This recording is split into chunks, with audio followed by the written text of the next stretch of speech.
Hello, welcome to the Ignatius Press podcast. My name is Rose Trabbic, and I am the publicist for Ignatius Press. And today I am joined by Hope Schneir. She is the co-author of a brand new release from us called Soul Garden, a Catholic Mothers Collective. Welcome, Hope. Hi, Rose. Thanks for having me. Oh, we are so happy to have you. This is such a beautiful book, and we're going to dive into the meat of it today. But I just want to say that it is probably my number one gift pick for Catholic moms now. This is just a beautiful book. I just love it so much. So thank you for writing it. So I wanted to just tell our viewers a little bit about you. So you are a wife, you are a mom. How many kids, Hope? Sure. So we're expecting number 10, which is Oh my awesome. gosh. Yeah. That's amazing. That's Yeah. amazing. And you're also a musician. So I read that you're a recording artist. Love is a fairy light. It's calling you out, it's calling me out. Love is a fiery light. It's calling you out, it's calling me out. Can you tell us a little bit about the music that you do?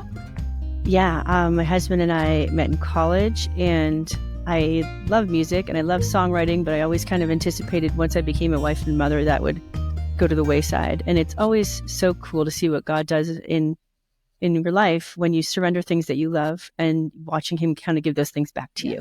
So music was one of those things for me where I didn't expect to do very much with it. But through the years, we just kept writing songs. We had really wonderful friends that encouraged us to record and even supported us financially in our first recordings. And then met other wonderful friends that were incredible musicians that were interested in collaborating. So it's just been a really fun journey. We never toured. We've never taken it that seriously. You know, we've never, we always had, my husband has a day job and I do too. But it's been a passion and I'm so grateful we've been able to do it. Wow, that sounds amazing. Well, I'm definitely going to check out your music. But I want to get right into the meat of this beautiful book, Soul Great. Garden. So first of all, I just want to say how much I love the name of the book. Can you tell us a little bit about why you chose the name Soul Garden?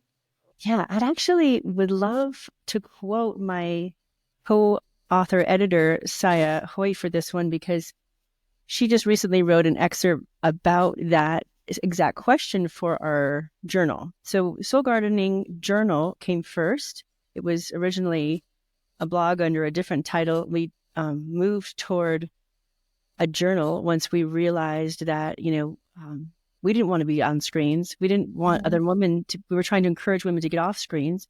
So we decided to move to a pen and ink journal and open it up and brought on, we just encouraged a lot of different submissions and had different writers from all over the country, around the world. Just such a beautiful decade of journaling we had. And in 2020, we said, let's make a beautiful book from some of these pieces that are just so precious and so helpful, really helped me in my own mothering journey and my co-workers, co-authors as well. So yeah, but I'd love to get back to the roots of the name, and I'll share this with you right now. This was written by Saya. She says, the hard manual work of gardening parallels the hard work of soul gardening, the tending of souls. My very own mother came up with the name of this journal. She is both a mother and a gardener, and she knows first-handedly that gardening is not always fun. There are bugs and weeds, a scorching summer sun that burns, and sore knees from long hours of kneeling. Not to speak of an aching back and cuts on your fingertips. Gardening is a sweaty, dirty business, but there is delight and joy in the hard work, for it is also life-giving and fruitful and worthy of the time spent doing it. So too is parenting, discipleship, doing the work of the day, tending to souls, and nourishing the relationships in our lives. The name of this journal was created to encompass this analogy. Yes. And as someone I try to garden, so I totally get this, this concept of like, it is hard work. And sometimes like you do all the hard work and, a drought comes or like a bug infestation comes and it ruins everything, but you got to get back out there and you got to, work your dirt again and you got to plant the seeds again. You just have to keep on moving forward. So I just loved this name. So thank you so much for sharing that. That's beautiful. I also love the like partnership with God that the gardener does. And I think that partnership with God that the mother does, like you do what you can and you do your Right. best. And at the end of the day, it's God who blesses it, you know? Right. Exactly. So you mentioned that this was a collection of different entries that you've accumulated over the past 10 years in your journal. We've taken this book and you've, I believe, chosen your favorite entries from the past 10 years. So by the way, that must have been difficult. But I just love the variety of the entries you have. I mean, you have stuff that's hilarious and you have things that are practical, inspirational, tear jerking. There's poetry, there's quotes from the saints. There's a real beautiful variety to the entries you've collected. Can you tell us a little bit about how you did that? Sure. So Soul Garden is meant to be kind of a mother's companion to the interior and exterior life. That's one of the things I love about it is if you're kind of in a deep, profound place and you open it up, you can maybe turn to ponder or pray and sort of get some deeper soul nourishment that you might be looking for. If you're in a lighter place and you want to read about just how to decorate your home or some kind of fun things, you could read Dwell. Or maybe you're having needing some support with raising your family and your children, you could read Nurture, the chapter on raising children. There's also book reviews. We've got a chapter called Read, which kind of encourages women to keep their mind sharp and to read good things, you know, that penetrate their souls. There's a beautiful chapter on Our Lady called Fiat. And there's also a long chapter called Table, which we had originally wanted to be its own book altogether, but we ended up condensing it into this book. And that has just great recipes and tried and true kind of tricks in the kitchen that we have learned and loved over the years. So it's sort of a resource manual for a woman's interior and exterior life. And it was certainly hard to pick our favorites. But I feel like we ended up with a really beautiful collection. There's over 60 contributors. So one of the other fun things about this book is there's a lot of beautiful art and quotes, and it's easy to, I don't think a reader would get bored. I think at any point you can kind of pick it up and find something that is going to mean something to you or amuse you or inspire you or enlighten you for that given moment. Great. So I love how the book is organized into those topics. The one that I spent the most time, I haven't read the whole thing yet, reading in preparation for this interview is Nurture, the topics on motherhood. So there's maybe 20 different topics under that broad topic of nurture. And one of the things that I wanted to talk to you about was screens. Tough topic in 2024. I mean, they're here to stay. How do we live with them, right? So the one essay that really jumped out to me that I believe you wrote was called Women Reclaim Your Rights. And of course, like that, I think of picketing with signs. Nope, that's not what it was about. And I just wanted to read this quote that I thought was really powerful and inspiring for all of us moms in 2024. I mean, I have 5 kids. It's a struggle. This is the topic of screens, but this I found very convicting what you wrote. So I'm just going to quote it here. I repeatedly see a cultural shift away from strong, confident mothers who sleep with one eye open and know the value of fresh air and hard work, towards indulgent, shoulder shrugging, weak women who are too busy scrolling their own Instagram accounts to pay attention to what their teenagers may be posting on theirs. Ooh, that was convicting. So, I mean, powerful, like you didn't mince words there, but when you think of women reclaiming your rights as a mom in this area, can you just tell us a little bit more about that and why that's important, that we shouldn't be afraid to do that? Sure. I think a lot of women, parents, and this is directed toward mothers, and let's just be honest, mothers are the ones that have their eye on what's happening with the kids a little more than dads. As much as we've got great dads out there, it's usually the women that are paying attention. And I think a lot of women, mothers, have usurped their authority that belongs to them, and it's their God-given right. You know, we are supposed to be the primary educators of our children, and we've let Hollywood, we've let screens, we've let kind of a lot of toxic screen use have a greater influence on our children than ourselves. You know, and your children want you; they want your heart, they want who you are. I mean, that is the greatest gift you can give to them. And I understand because we women are tired. Many of us have to work outside the home. We're distracted. We kind of want a mental break. And so we might be Right. turning to a screen ourselves to kind of give ourselves that mental break that we're looking for, or that escape that we're looking for. And, or maybe not. Maybe we're just trying to pay the bills and correspond. But the problem is, there's a real difference between adult screen use and child screen use. Right.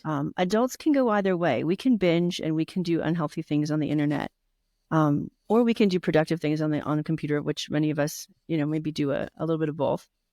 And we can work towards making our screen use better. Most of the time, kids' screen use is pure entertainment. Right. And sometimes it's way worse than that, honestly. And I think we all know that. In terms, Right. we've Absolutely. seen studies. We didn't need the studies to tell us about the anxiety and the depression and, the pornography. I mean, it's rampant. And I think parents, I think mothers in particular, need to regain their confidence to trust their gut and to say, no, I'm not going to let that happen. I just talked to an awesome mother the other day who's really in the thick of it with her 14-year-old son who wants Snapchat because that's where all of his friends are communicating. And she's like, well, it's a non-negotiable. And he's kind of hating me right now. And this is really hard, but it's okay. I was like, dang, that is a good mother right there. I wrote that article in particular when my oldest son was in high school and we were really battling through smartphone use. In our home, we had at the time a rule that you can't get a smartphone until you're 18. And we've since actually doubled down on that and changed it to you're going to have a smartphone until you're financially independent. And we help them a little bit with college. So really that's post-college because I've noticed that I don't think they're good for college kids either. Right. And the You're beautiful thing is my college kids are all in now. There was battles in those teenage years because they're just hungry for community, for experience, for just fitting in. Yeah, they don't want to be left out, and that's what people are. Yeah, and it's so tough. Yeah. Right. That's where it really comes from. And it's understandable. So it's really hard. But at the same time, I'd much rather have my kids struggle through some social stuff in their high school years, because let's face it, we're going to struggle. Every single person struggles through social things in their high school career, then come out with a detrimental pornography addiction that is going to keep them from being able to freely give themselves the way they need to in their vocation of marriage or religious life or single life, whatever, and really be a saint, right? Right. So, and maybe it's not pornography, maybe it's a social media addiction. Even the best of families, families, I haven't once seen underage smartphone use turn out well. And I've witnessed, I know a lot of people, a lot of good families, and I've never once seen it turn out well. I've always seen it turn into a problem that has to be addressed. And with good parents, you address these problems, you work through it, and the kids, of course, are resilient and they can come through it. I'm not trying to say that the problems are the end. They're part of the journey, but I think we can save ourselves and save our children a lot of unhealthy problems and addictions by being strong as women. Yeah, I think that's important. So I love that, just giving moms the confidence that it does seem like moms used to be confident in what they did. Yeah. And now I don't know if it's because of all the articles you see everywhere or all the parenting expert everywhere, but I know even for myself, I was second guess things, but you do have to follow your God-given right and your intuition to be, the confident, strong mom that God made you to be. Right. But it's not easy. And certainly screens, smartphones, this is hard.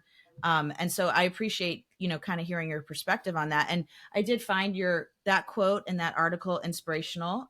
So it's something I needed to hear. So you also have another entry in here called Let's Talk About Your Smartphone. Yeah.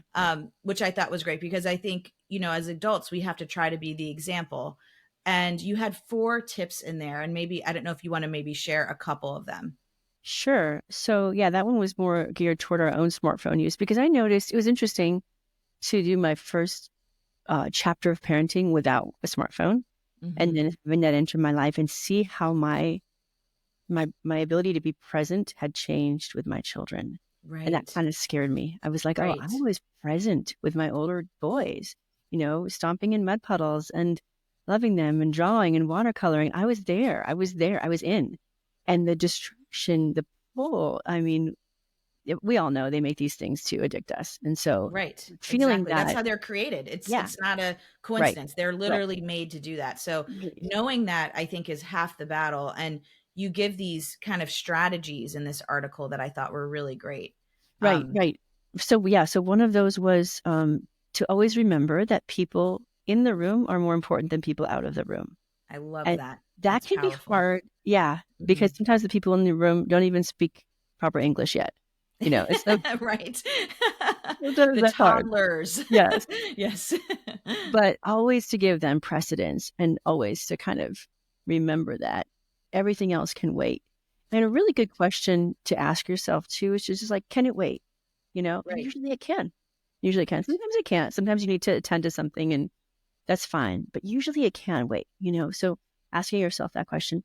And then the other, one of the other tips I love was number 4. It was saying that I can't remember exactly how I said it in the book, but basically all of our digital uh, use, all of our technological use should serve and point to and give deference to the incarnational reality in which we are called to live, right? Like Mm. Jesus Christ lived and died in this world and died for this world, for creation, to redeem creation. And creation is good and matter is good. And Mm. this beautiful world that we live in is good. And we have to make all of this digital stuff needs to serve that world instead of pulling us away from it mindlessly, right? Oh, wow. That's powerful. That's Yeah. powerful because it is sometimes hard to keep that order, because like Yes. again, it is created to pull you out. So you have to really consciously fight that. I mean, I know I was convicted when I read that. I was like, oh, I mean, the things that I know, but to Mhm. hear it again and to read it and to be able to reflect on these topics in a book like this is, I think, an amazing resource. Mm. So, well, those, and there's more tips in the essay. If people read the book, they'll learn more about that there. Yeah. And I just very briefly wanted to touch on this ministry that I believe you've started called Humanality. What is that, Hope? Yeah, this is along the same lines of this kind of tech minimalism. But we've noticed, as you mentioned before, Rose, people are afraid of missing out. That's Hmm. kind of one of the reasons we give our kids smartphones before we really want to.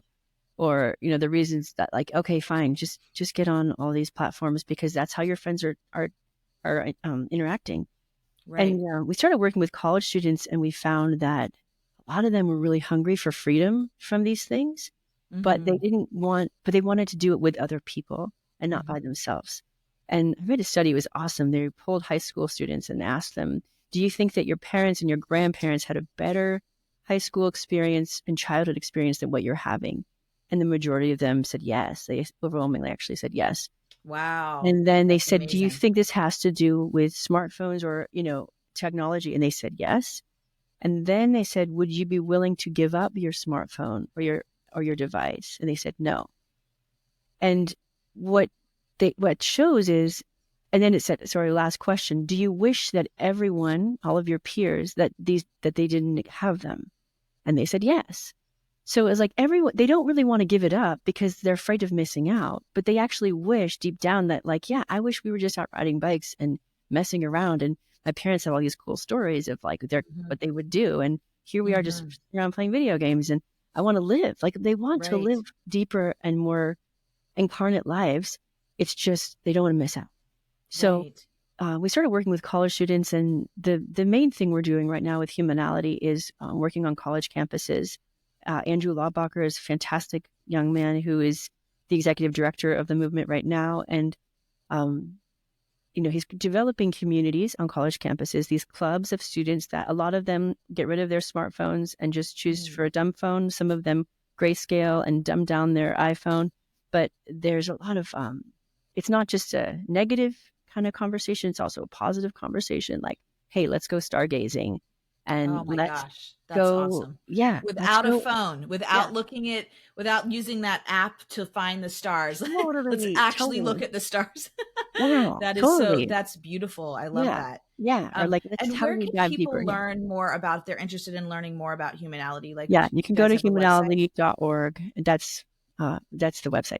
Hmm. Well, that's a great. I hope people check that out because it's a great practical way to kind of implement what we're talking about and to make a difference in our culture. And I don't know, maybe I'm going to have to consider giving up my smartphone, but I don't know. But yeah, it's definitely inspirational to hear that, Hope. Sounds like you're doing amazing work there. Um, I did want to move on to talk a little bit about these incredible essays in this book, Soul Garden. Hmm. So I have to say, I've kind of only dived into the first section, mostly nurture. I read most of it. Right. And the very first essay in the first topic, sectional topic of the book is called The Crown. And I absolutely thought that was hilarious. I was literally sitting outside with my dog on a bench and I started reading it and I started laughing hysterically. And Oh, my husband was inside, probably like, "What are you doing?" But it was oh. so funny. Can you tell us a little bit about that essay? Sure. That was written by our good friend Lindsay, and she's written for the journal over the years. It's a really cute, it's just a light, whimsical kind of piece about um, her sharing with her husband that she feels like she loses her patience with her children far more than she wants to. Right. And her husband is Relatable. great. Yeah, yeah, yeah. And her husband's creatively thinking like, oh, how can I solve my wife's problem? And he remembers as a child, he had a school teacher who had a crown on her desk. I think it was like a Burger King crown or something.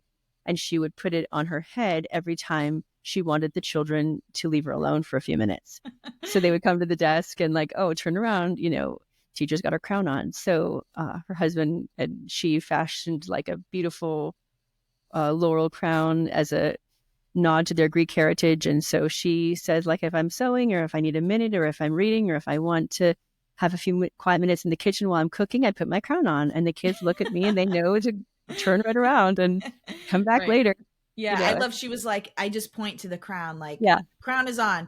And something else Yeah. she said that I thought was really profound about it is that like you don't do it a lot. So like when you do put the crown on, you're like serious. You're like Yeah. crown, Yeah. crown is on. So, I just thought it was hilarious imagining this Totally. mom like in her kitchen cooking or doing things with like this crown on and just like you of course the children coming and immediately seeing it and being like, "Oh no, the crown is on." Can't Yeah. so I thought that was very funny because I can definitely relate to what she was saying. And I was like, I need to find a crown. And in fact, I was like, maybe I'll find a crown for this interview and wear it the whole Oh, time to that show like would be I awesome. am busy, but I didn't know if people would get it right away. So, Oh, but I think I'm going to have to look for one. So that was a very funny essay at the beginning. It just really made me laugh. yeah. And I thought it was interesting that you chose that to be like the first essay. Was that intentional or just how did that come about? You know, I don't remember how that came about. I think mostly it was just a nice way to kind of warm you up.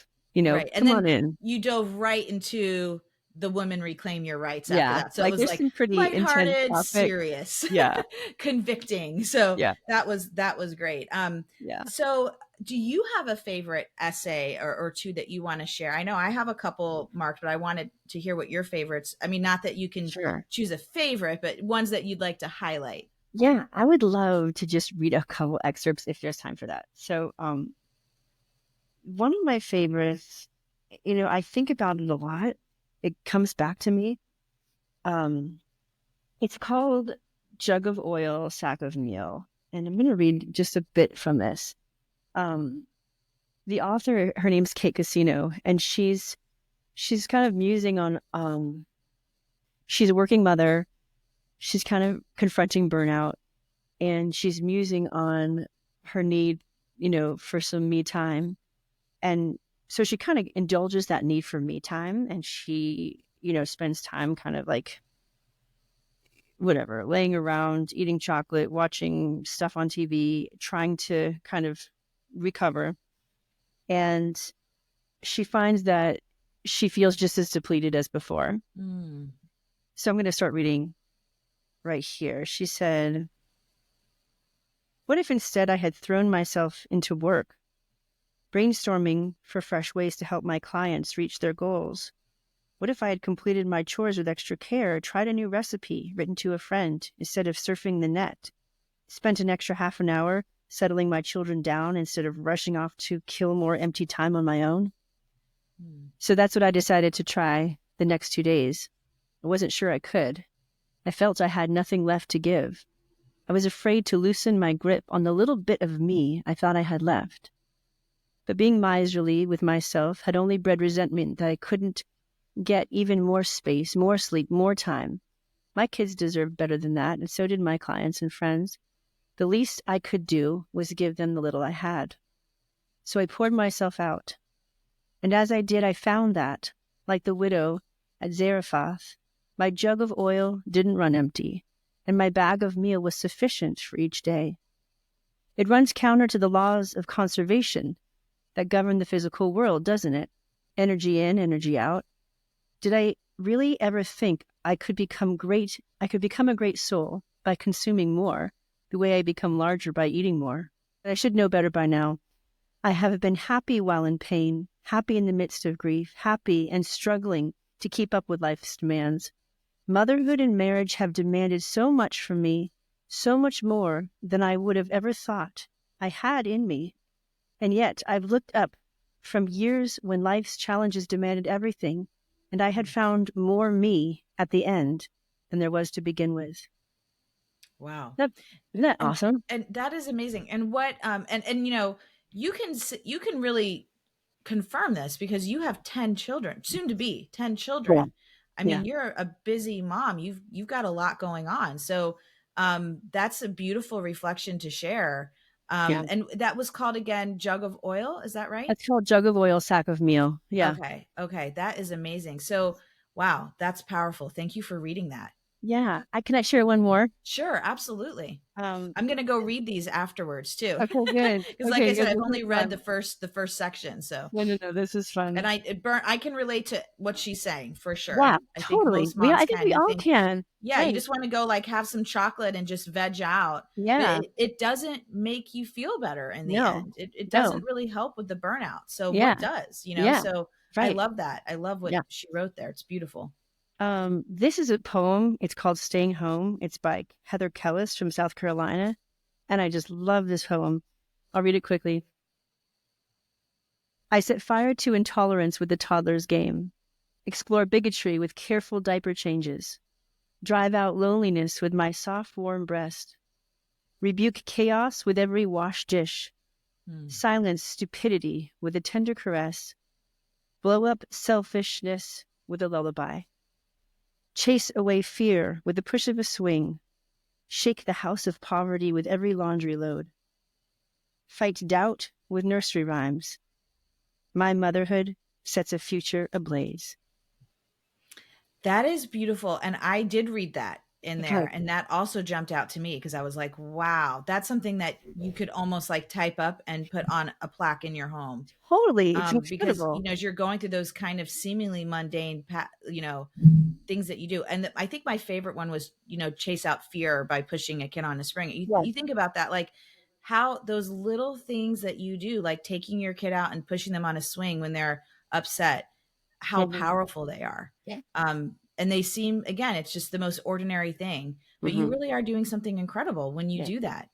So that poem also jumped out to me. So I'm so glad you shared that because I kind of forgot about that when I was flipping through. So no, I think that poem, and if you don't mind me reading one more, I'm just gonna that really highlights kind of what the theme and the ethos of this book is. It's really to kind of find the dignity in the everyday and encourage women. You know, a lot of us just have to do the same thing over and over and over again, and we get tired of it. And to find like, no, there is magic there. There is dignity there. There's holiness there. And it's worth our pouring our whole selves into. And not to say that we're not capable of great things as well. You know, incredible professional accomplishments, of course, but still the simple little things that we do every day in the home have greater magnitude than we realize, much greater magnitude than we realize, because women shape culture. We shape the next generation. What we do is the most foundational aspect to what the character of the next generation will be, and that's up to us. Powerful, Hope. Yeah.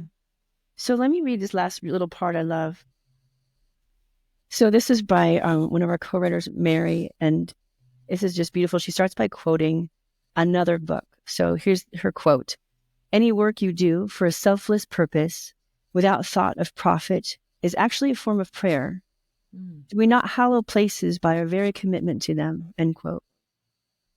These words might sound like they're from a modern saint, but they are from the secular vegetarian cookbook, The New Laurel's Kitchen. When I read these words, they sent a shiver down my spine, resonating to the very fibers of my Catholic soul. To hallow a place, to make it holy. Surely we can make our homes holy by the attribute we bring to them, turning the sink and floors into altars, the food and laundry into sacramentals. This is the permanent gift we desire so much to give, the big picture. Long after our children have forgotten whether the laundry got put away or whether supper was peanut butter sandwiches, they will remember their mother. Was she always fretting and anxious, grumpy and irritable, or was she peaceful and kind because she knew that love was more important than laundry? Wow. Okay, another one I'm going to have to look up and meditate that one's on. from Hope. That was Martha. amazing. That one's from Martha and Mary, The Dignity Martha and and Mary. Drudgery of Housework. And she Wow. says we ought to be both Martha and Mary at the same time, Right. which is beautiful. Right. That's well, I'm definitely going to check that one out. That's amazing. And so Mary is the person who did the art in the book. Is that right? Mary Pemberton, is that right? Yep, Mary and Saya. So Mary did all the beautiful chapter art, and it's frameable. It's absolutely stunning. The cover art, and then each chapter, nurture, ponder, dwell, woman, they each have just a gorgeous, I forgot what that type of, when you use a pen and you do the dotted, I forgot what that's called. She used a certain one. Yeah, it's a very particular style. It's very beautiful. It's engaging. And I agree. It's definitely something that you could frame, and put up maybe with one of those beautiful poems. And Saya is a fantastic folk artist herself. She's a potter. And a lot of her lovely art is in here too. Just sweet pieces, whimsical pieces. The art, honestly, is the biggest reason I felt motivated to say we need to make a book, you guys, because the art speaks to me so much. Well, and we're so glad you did, because again, this is an amazing resource for moms, and also I think like a great gift for a new mom, a baby shower gift, something a little out of the box. I think it's an inspirational, and it's unique. I don't think I've seen something quite like this before, at least in the Catholic space. So I'm really enjoying reading it, and I'm looking forward to diving in more. A couple essays I just wanted to mention that caught my eye. And again, these are all from the first section, Nurture, was the one called Want Less, which again, I thought was funny because the writer talks about how like they have a bumper sticker on their van that says Want Less. And it's not because they are good at this, but because like that's a reminder to them to try to want less. And I thought, oh, isn't that just so relatable? Like what a beautiful reminder that is, to try, that a challenge it is really to want less. So that was a really cool essay. And at the end, I was very I just love to see that she actually recommended an Ignatius Press book called Happy Are You Poor by Father Dubé, which I've never read, but it's on my list of books that I want to read. I've heard it's amazing. So the other one that I loved, I believe this is by Saya. Saya is the co-author of the book.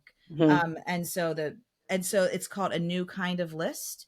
And I thought that was really great because, basically it was about like, I mean, it's so relatable. We all have these like endless lists that we make of all the things that we have to do.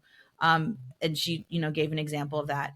But I love how she said, like, let's try making a list of things that, not like we need to get done, but things that like we should try to do, that we want to do, like with our families. So like some of the things were like, make tea, jump in puddles, read endless books. I thought one was really funny. It was like, read some articles and let your kids like drive trucks all over you while you're sitting down on the couch, like take a nap, like just, these things that, we think are too, they're not important enough to write on our to-do list, but they actually are. Right. So I'm totally going to try this one of these days soon. I thought that was really a fun article and just very practical as well. So Yeah. Same. I loved Yeah. those. Yeah. Yeah. Yeah. Absolutely. Um, so you talked a little bit about how this book is meant to be read earlier in our conversation, but so again, it's not really something that you want to pick up and like read from cover to cover. And Right. I love how you said like kind of like what season you are in your life. Mhm. So that's I think very important to remember with this book. Yeah. It reads a little bit, and getting the copy was really fun, and to see it, in the print, Yes. in print. But it reads a little bit like a magazine. It feels like a really Right. big magazine or a great coffee table book where you could sort of just pick it up and thumb through it and find something at the moment that inspires you, which is Right. great for women who are intimidated by long volume books, or, Mhm. just busy women in general. It Mhm. gives you that sense of a quick, you can spend 5 minutes in there and get some nourishment if that's all you've got. Right. Um, Right. yeah. And Also, speaking of yeah, nourishment, I the last chapter I loved was the recipes. yeah. So that, again, so much variety in this book. And one recipe I wanted to ask you about, because I think it was your contribution, was this chicken liver pate recipe. Hmm. Um, which I was like, oh my gosh. So, and you say your kids like this. So tell us a little bit about that. I That's a think fun it's recipe. hilarious that you like Different. that you're bringing that one up, because when I put that one in the book, I was like, no one's gonna make this. Like, no one's gonna make this. Well, I actually saw this online somewhere a couple years ago on like a Catholic blog, and I tried it at Thanksgiving, Yeah. and it was like a spiced version. I loved it. No one in my family except for my husband liked it. So I'm like, Yeah, yours is different. So I'm like, I'm going to try this because I want my kids to eat liver. it's So, great. I'm not a yeah. liver person either, and so, but I read and understood so much about how organ meats are so beneficial, and it's such a shame that they've fallen out of the Right, American right. diet. And traditionally they're given to children and to childbearing, to people, men and women in their fertile years, because they're so nutrient dense and so good for you. So, and it's Right. neat. It was neat to make it, and I was so surprised to see my kids just going for it. Wow. Yeah, Wow. and I realized, like, oh, this is meeting kind of like a nutritional need, or like Right. there's a depletion in them that this is helping solve. Yeah. Yeah, so that It's was, true because I mean, my in-laws always talk about how they used to eat liver and onions, and I'm yeah. like, so we did try it one time as a family, and it did not go well. I don't like liver and So onion. yeah, it was, but that was a common, we're not used to eating it, but Yeah, we're not. that's what they grew up eating. That was a common dish that they had. So, well, I'm going to try your version of the chicken liver Well, pate at some point I soon. recommend really good, like, crusty French Mm. sourdough bread. Like, try Oh, to go to a real yes. bakery or somewhere Right. that sells really good bread to go Yeah. with it, and that just really helps. You don't want just Okay. kind of like grocery store sandwich bread. You want Yes. awesome bread to Yeah. go with it, and it's incredible. Bread makes everything better. Like Mhm. sourdough bread makes Yeah, everything better. So yeah, particularly. yeah. So and then there's so that was kind of the most unique recipe that jumped out to me, but there's a lot of just great recipes. Were these just different contributors just shared their favorites, and how did you choose those? Right. So in the journal, there's a section called "In the Kitchen," where people will just send in their best kind of tried and true recipes, or like, hey, Mhm. this is working. This is something that I would love to make. And it's always fun to get recipes that from real kitchens, real homes, real Right. mothers with busy lives. And hey, this is nourishing. This is not complicated. This is satisfying and delicious, and your kids probably like it too. Right. Um, I love that checks all the boxes for me. So Right. we had a really fun time putting together. I mean, we could have made that collection 4 times the Yeah, length. there could be a whole Soul Garden cookbook, I think, Yeah, from right, I love that you said, tried and true recipes. Like we've made these, right. our kids have eaten them, we've Mhm. enjoyed them. They Yeah, nourish your body. So that is, I mean, very practical in this book, Soul Garden. yeah, And I love how you kind of ended with that because you had, the more spiritual, nourishing your soul, but then you ended with something also about nourishing your body. yeah. And there's such a connection between the two. Totally. So And beauty, like beauty at the yes. table. So one of the things that really drew me when I became friends with Saya, as I was in college, she was still in high school, and we met and we just loved each other right away. And her family was so beautiful.